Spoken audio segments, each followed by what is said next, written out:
Drugs కేసులో seize అయిన సికింద్రాబాద్ మేధా పాఠశాల వద్ద ప్రస్తుత పరిస్థితిపై మరింత సమాచారం మా ప్రతినిధి అనూష ప్రత్యక్ష ప్రసారం ద్వారా అందిస్తారు. సికింద్రాబాద్ మేధా పాఠశాలలో ఆల్ఫాజోలం తయారు చేస్తున్నారని ఆ స్కూల్ని రద్దు చేశారు. ఇప్పటికే ఆ విషయం తెలియక చాలా మంది విద్యార్థులు తల్లిదండ్రులు వచ్చి ఇక్కడ ఆందోళన చెందుతున్న పరిస్థితి ఉంది. ఈ విషయం మాకు తెలియదని, ఎలాంటి సమాచారం మాకు లేదని అయితే వాళ్ళు ఆవేదన చెందుతున్నారు. అయితే 2 రోజుల క్రితమే దీనికి సంబంధించి జయప్రకాష్ గౌడ్ని కూడా అరెస్ట్ చేసిన పరిస్థితి ఉంది. స్కూల్ని కూడా రద్దు చేసి సీజ్ చేసిన పరిస్థితి అయితే ఉంది. సో ఈ నేపథ్యంలోనే 63 మంది స్కూల్లో చదువుతున్నారు. అయితే ఈ పిల్లల భవిష్యత్తు ఏంటి అనేది కూడా వాళ్ళు ప్రశ్నిస్తున్నారు.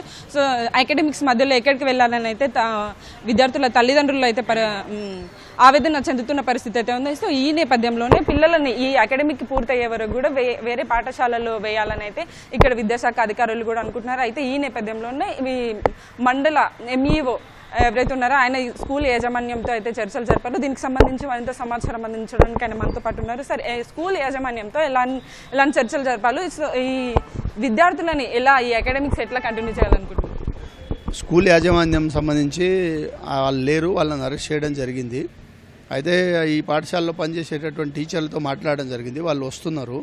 వాళ్ళతో మాట్లాడి పిల్లల యొక్క తల్లిదండ్రుల యొక్క వివరాలు తీసుకొని, వాళ్ళ అడ్రస్లు తీసుకొని, ఫోన్ నెంబర్లు తీసుకొని వాళ్ళతో ఫోన్లో మాట్లాడి తల్లిదండ్రులు చుట్టుపక్కల ఏ స్కూల్లో అయితే వాళ్ళకు ఇష్టమైనటువంటి స్కూల్ ఉందో ఆ స్కూల్లో ఆ పిల్లల్ని జాయిన్ చేసి వాళ్ళ విద్యా సంవత్సరం నష్టపోకుండా చూస్తాం.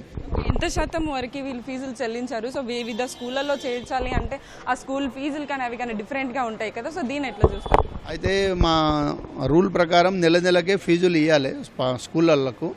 అయితే వీళ్ళు ఏం చేసిరు, ఎన్ని ఫీజులు ఇచ్చారు, ఎంత అనేది ఇంకా మాకు వివరాలు రాలేదు. అంతవరకు ఈ పిల్లలు ఏవైతే పక్క స్కూల్లో జాయిన్ అవుతారో వాళ్ళకి నెల ఫీజు తీసుకునేటట్టే చూస్తాం, వాళ్ళకి బర్డన్ కాకుండా చూస్తాం. ఈ ప్రక్రియ ఇప్పుడు ఎంతవరకు అయిపోయే అవకాశం ఉంది? అంటే వేరే స్కూళ్ళలో జాయిన్ చేసే వరకు ఎంత టైం? 2 రోజుల్లో కంప్లీట్ చేస్తాం, 2-3 రోజుల్లో కంప్లీట్ చేస్తాం.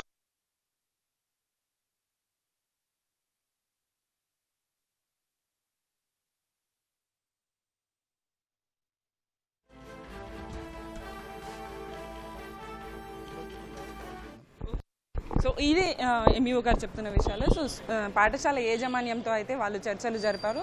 సో ఈ స్కూల్లో చదువుతున్న 63 మంది విద్యార్థులు ఎవరైతే ఉన్నారో వారికి ఎలాంటి నష్టం జరగకుండా, అకాడమిక్ లాస్ అవ్వకుండా అయితే వారిని సమీప పాఠశాలలో వాళ్ళకి ఇష్టమైన పాఠశాలలు ఏవైతే ఉన్నాయో దాంట్లోనే జాయిన్ చేస్తామని చెప్తున్నారు. అక్కడ ఆ స్కూల్ ఫీజుల ప్రకారం వాళ్ళైతే చెల్లించుకోవాల్సి ఉంటుందని అయితే చెప్తున్నారు. అయితే అకాడమిక్స్లో మాత్రం ఎలాంటి లాస్ అయితే జరగకుండా చూస్తారని అయితే చెప్తున్నారు. అయితే 2 రోజుల క్రితం ఈ జయప్రకాష్ గౌడ్ని అయితే అరెస్ట్ చేశారు. స్కూల్ ఆవరణ ఏదైతే ఉందో అక్కడ మనం ఒకసారి పాఠశాల ఆవరణ చూద్దాం. స్కూల్ ఆవరణలోనే గత 8 నెలలుగా కూడా ఆల్ఫాజోలంని ఆయన తయారు చేసిన మరొక 2 వ్యక్తులను పెట్టుకొని ఉమ్మడి మహబూబ్ నగర్ జిల్లాకి చెందిన జయప్రకాష్ వ్యక్తి దీంట్లో ఆల్ఫాజోలంని అయితే తయారు చేస్తున్నారు 8 నెలలుగా. అయితే సమాచారంతో వచ్చి అయితే 5 కిలోల ఆల్ఫాజోలంని అయితే సీజ్ చేశారు. దాని విలువ దాదాపు 50 అయితే అంచనా వేస్తారు.